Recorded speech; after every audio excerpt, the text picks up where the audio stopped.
बीटरूटचा तिखट पराठा खाल्ला आहे का? मी शुभांगी घेऊन आले बीटरूट हेल्दी आणि चमचमीत बीटरूट पराठा. एकदा ही रेसिपी नक्कीच ट्राय करून बघा. मोठ्यांपासून छोट्यापर्यंतची आवड बनेल असा पराठा.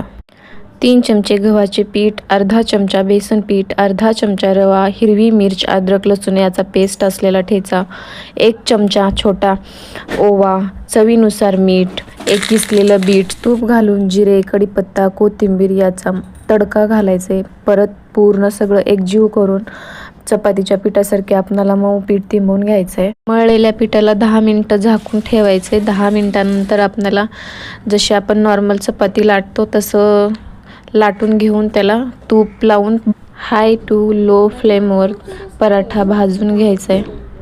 10 मिनिटात तयार होती ही रेसिपी आणि खायला एकदम चविष्ट आहे, हेल्दी आहे. लहान मोठे सर्व खाऊ शकतात याला. रेसिपी कशी वाटली लाईक कमेंट करा. अशा नवीन रेसिपीसाठी फॉलो करा. थँक्यू.